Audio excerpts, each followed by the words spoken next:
Bonjour, je m'appelle Jean-Tously Fortuné Montina. J'ai 35 ans et je suis actuellement docteur en droit, chercheur associé à l'Université de Guyane et je suis diplômé avocat, donc dans peu de temps, je serai avocat. Je suis candidat à l'élection municipale de 2026 pour la ville de Macoria. J'ai décidé de me présenter parce que j'avais une vision pour cette commune, tant sur le plan culturel que sur le plan économique, en accent énormément sur la jeunesse. Je crois en la jeunesse et je pense que la jeunesse, c'est l'avenir. Et en ce sens, je voudrais accompagner tous ces jeunes vraiment dans leur réussite. Si je devais résumer l'état de ma commune en une phrase, ce serait abandon.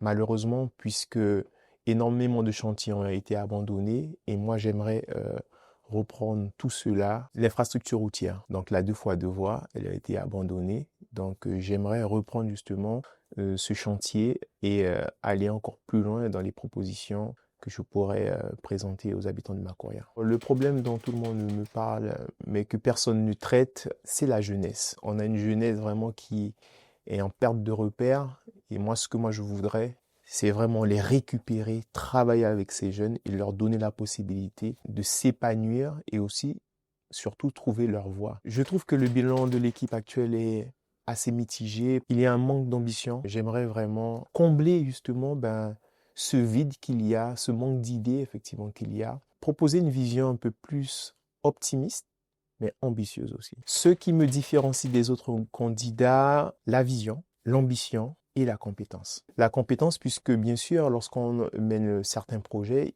surtout sur le plan juridique, il faut être très armé. Avec toute humilité, je pense que j'ai ces armes, ces outils vraiment qui me permettront d'aller et d'œuvrer pour les habitants de Macoria. Surtout de faire comprendre aux habitants de Macoria et plus globalement aux Guyanais qu'un maire qui a de la compétence et qui surtout a des connaissances est à même vraiment de répondre à certaines problématiques. Donc moi c'est en ce sens. Donc qu'ils prennent effectivement conscience que nous avons besoin de personnes compétentes, formées pour régler les problèmes. Pas simplement ça, puisque le diplôme ne fait pas tout. Moi je l'ai toujours dit, je suis docteur en droit, ok, je suis diplômé avocat, mais est-ce que c'est ce qui fera émerger un changement? J'ai pas le sentiment que c'est le diplôme qui fait l'homme. Néanmoins, à côté de cela, j'ai une vision, j'ai une ambition et j'ai envie de travailler pour ma commune et plus globalement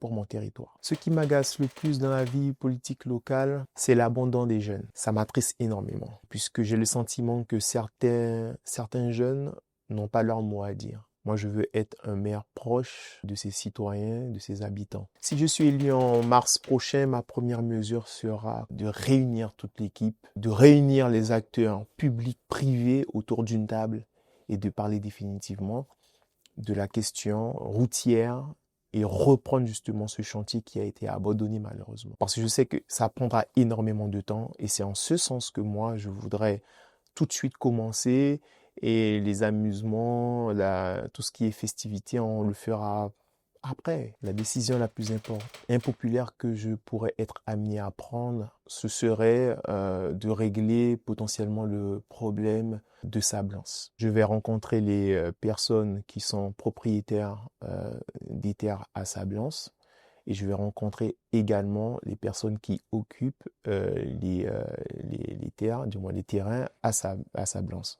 Et il va falloir avoir un dialogue, qu'on se comprenne, qu'on s'écoute. Je suis prêt à discuter. Je sais qu'il y a énormément d'enfants qui habitent Sablance. L'idée aujourd'hui, c'est déjà de poser un constat, d'identifier effectivement les terrains privés, les terrains aussi qui appartiennent à l'État, qu'on ait un dialogue, une discussion pour sortir définitivement justement de cette crise. Mon premier adjoint sera une personne ayant les mêmes qualités, je pense, que moi. Vision, compétence. Il faut savoir où on va. Si je ne suis pas élu, je continuerai à m'engager pour la commune. Je serai déjà très déçu puisque on perdra du temps. Et si je ne suis pas élu, je continuerai malgré tout à avoir ce lien avec les habitants de Macoria. À la fin de mon mandat, je veux que l'on dise de moi que j'étais une bonne personne, qui a fait du bien et qui a fait de bonnes choses pour les jeunes, mais pour le territoire de manière générale. Ce sont les générations futures qui jugeront. On passe à la deuxième séquence de l'émission qu'on a appelée la carte de la commune. On donne au candidat un plan, puis on lui demande de choisir des lieux par rapport à des questions qu'on a préparées. Pour commencer, montrez-nous un endroit qui est important pour vous, avec lequel vous avez une attache particulière. Alors, Soula, puisque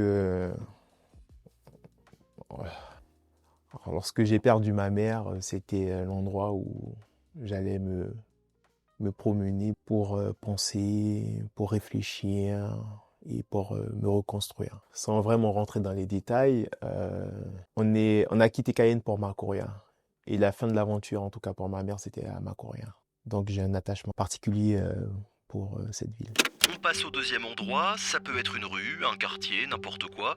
En tout cas, un endroit où quand vous y allez, vous vous dites, il y a quelque chose qui va pas. Alors bien sûr, le quartier de Soula et particulièrement le marché le samedi surtout. C'est dommage de ne pas avoir trouvé d'autres lieux pour implanter le marché de Macoria. Et c'est en ce sens que moi j'aimerais trouver un espace vraiment dédié où il y aura un parking, en tout cas un espace accessible pour effectivement cette activité. On a des difficultés pour la circulation, pour se garer. Les vendeurs ne sont pas à l'aise. Donc il faudrait un espace plus grand et beaucoup plus accessible. On passe au troisième et dernier endroit. Montrez-nous un lieu qui pourrait symboliser votre mandat, un endroit où vous avez peut-être un grand projet pour la commune. J'ai envie de, en tout cas, relancer les activités culturelles, puisque je sais que énormément d'acteurs associatifs avaient cette difficulté. Surtout, on a un théâtre de Macoria, malheureusement, qui n'est pas très actif. Donc, le but, c'est d'ouvrir justement ces infrastructures aux acteurs associatifs et plus globalement aux habitants de Macoria. Allez, nouvelle séquence, on passe à un jeu de questions-réponses. Le candidat doit tirer au hasard des cartes questions. Certaines viennent de nos auditeurs, les autres ont été écrites par la rédaction. Quelles mesures concrètes envisagez-vous pour fluidifier le trafic et sécuriser les déplacements des habitants? Et c'est en ce sens que la question de l'infrastructure routière elle est très importante, puisque nous savons on a énormément d'accidents, on n'en a pas parlé. Il faut tout reprendre à zéro. Il faut reprendre les chantiers qui ont été abandonnés. En particulier, le chantier de la 2x2 voies.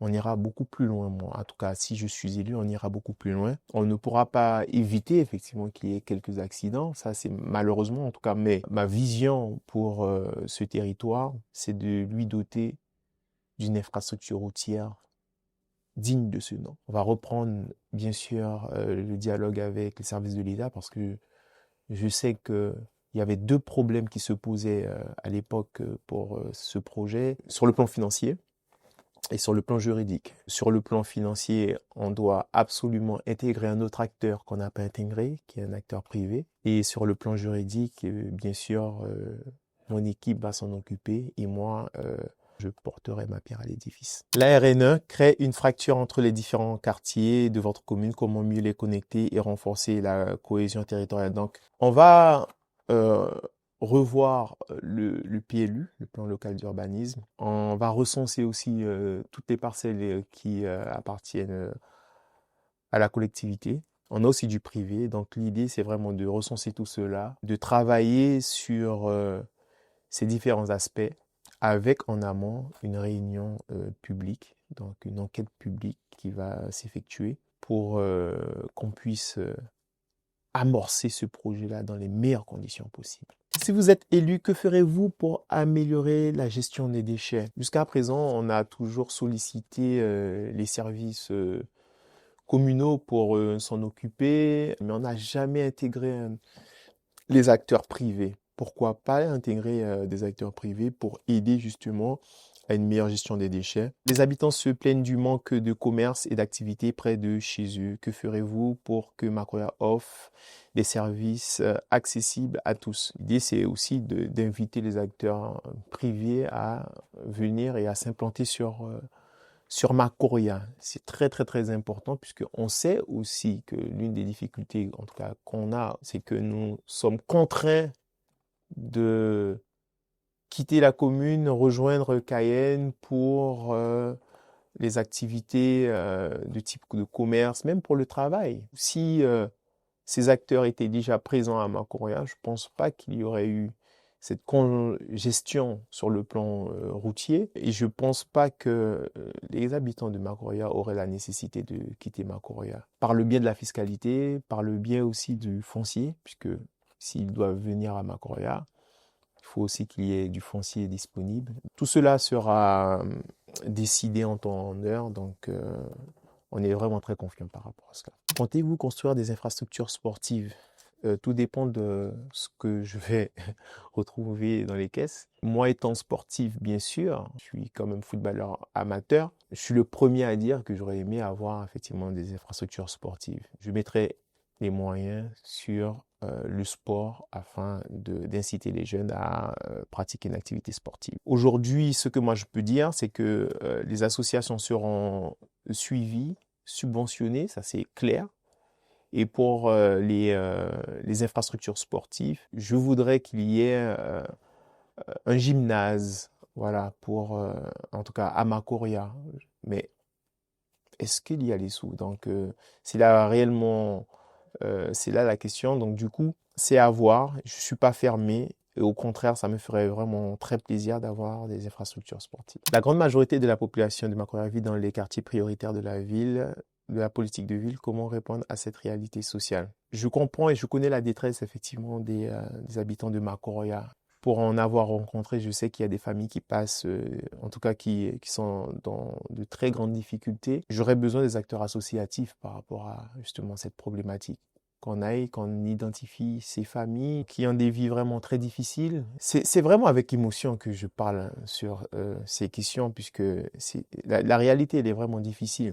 Ce que moi je ferais, c'est rencontrer ces familles et de leur proposer une solution et de leur venir en aide. On teste maintenant les connaissances des candidats avec un quiz. 5 questions tirées au sort sur la commune, les habitants et le mandat de maire. D'après vous, d'où vient le nom de Macoria? Alors, je veux vraiment pas dire de bêtises, mais d'origine amérindienne. C'est une bonne réponse. Ça viendrait de la déformation du nom Mekouya, d'un chef amérindien d'une tribu Galibi qui occupait le territoire au XVIIe siècle.